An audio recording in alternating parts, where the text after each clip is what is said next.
Baiklah, terima kasih kepada rakan setugas Muammar dan juga Norintan. Bismillahirrahmanirrahim. Assalamualaikum warahmatullahi wabarakatuh. Selamat pagi dan salam ceria kepada para penonton. Alhamdulillah kita bersua lagi untuk memberikan beberapa makluman semasa menerusi pertemuan kita pada pagi ini. Dan alhamdulillah juga keadaan cuaca di daerah Tutong dalam keadaan yang mendung dan tidak hujan. Namun beberapa batang jalan raya kita percaya masih lagi dalam keadaan yang basah berikutan dengan berlakunya hujan kemarin.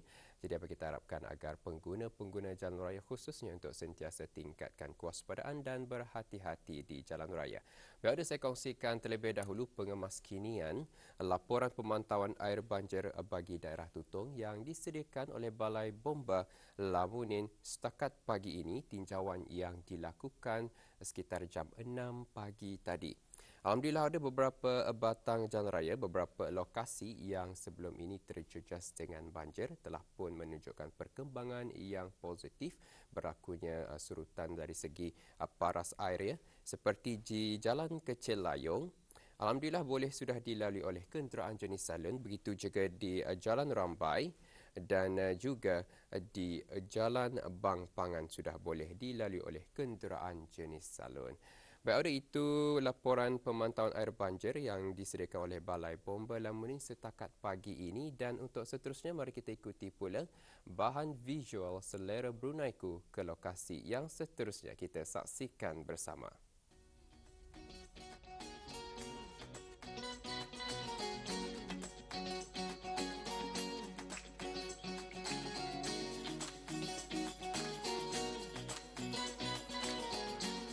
Untuk keluaran Selera Bruneiku kali ini, saya membawa Auda ke salah sebuah tempat yang sering menjadi tumpuan bagi para pelancong di dalam maupun di luar negara.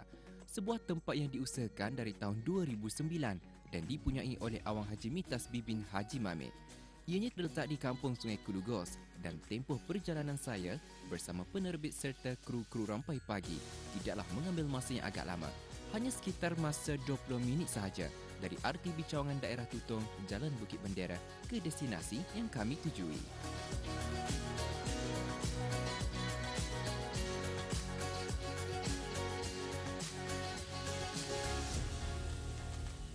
Assalamualaikum warahmatullahi wabarakatuh. Auda, ketika ini saya berada di atas Meliponi Culture Farm yang terletak di Jalan Bukit Nenas, Kampung Sungai Kelugos. Kita akan melihat apa saja yang ada di Tasbih Meliponi Culture Farm ini, Auda. Jadi mari ikuti saya.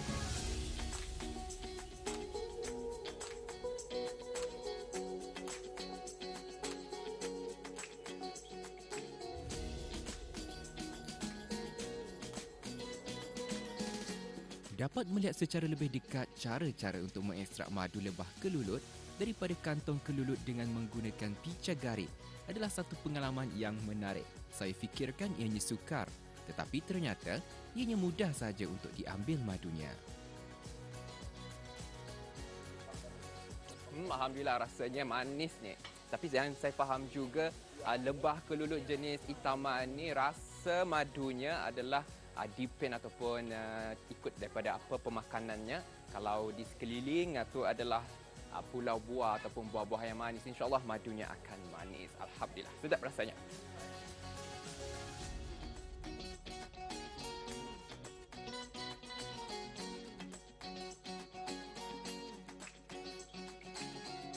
Terdapat banyak spesies lebah kelulut sebenarnya. Antara yang saya ketahui ialah lebah kelulut Itama, Thoracica, Bihami, tetapi yang paling cepat menghasilkan madu ialah lebah kelulut Itama dan sesuai untuk tujuan komersial.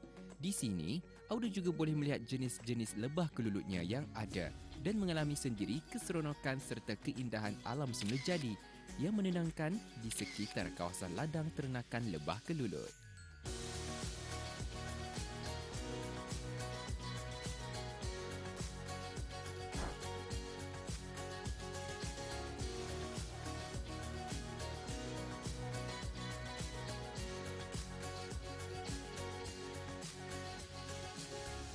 Dan alhamdulillah lah di kawasan Tasbih Meliponi Culture Farm ini ia dikelilingi oleh pokok-pokok buah. Jadi potensi untuk madunya tu terasa manis memang tinggi.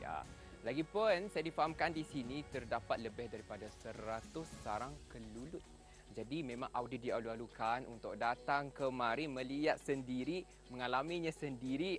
Kerana saya rasa Auda tidak akan dapat mengalaminya sendiri jika Auda tidak kemari. Jadi Auda dialu-alukan untuk datang ke Meliponi Culture Farm yang terletak di Kampung Sungai Kelegos.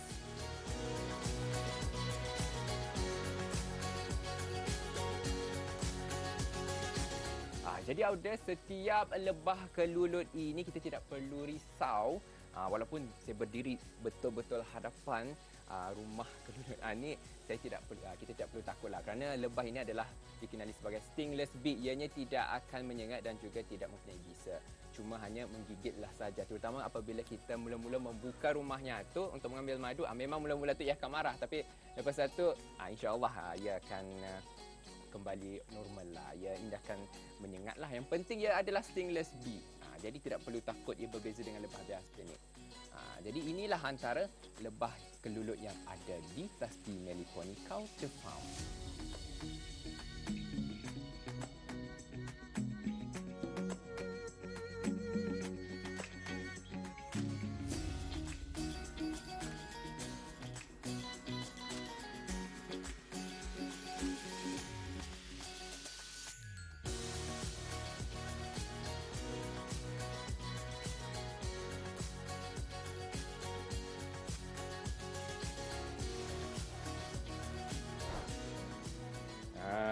Ya sudah, seketika ini saya berada di dalam galeri Tasbi Meliponi Culture Farm, di mana di sini juga anda boleh mendapatkan pelbagai info mengenai dengan kelulut. Seperti di belakang itu, saya nampak ada jenis-jenis kelulut Malaysia, carta pembandingan stingless bee, Meliponis of Malaysia. Terdapat pelbagai spesies di sinilah.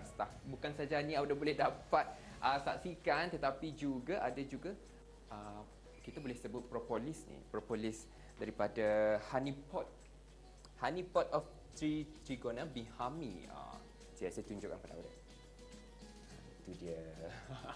Jadi ada pelbagai pengetahuan anda boleh timba di sini, dan satu lagi perkara yang saya rasa agak bertuah, yang mana secara kebetulan ada juga pelawat yang datang kemari, jadi sempatlah saya bertanyakan pendapat mereka, dan rata-rata daripada mereka adalah yang kali pertama datang kemari. Jadi ini merupakan satu pengalaman yang bagus buat mereka, dan ada juga tadi mengongsikan insya-Allah mereka akan datang kemari lagi apabila melihat tempat ini. Jadi kita harapkan Auda terus sokong domestic tourism ataupun pelancongan dalam negeri. Jadi kita usahakanlah KNK dalam negeri, kerana kita percaya negara Brunei Darussalam juga mempunyai tempat-tempat yang menarik, yang tidak kurang lebihnya hebat juga daripada negara luar. Jadi Auda, insya-Allah kita akan berjumpa lagi di lokasi yang seterusnya.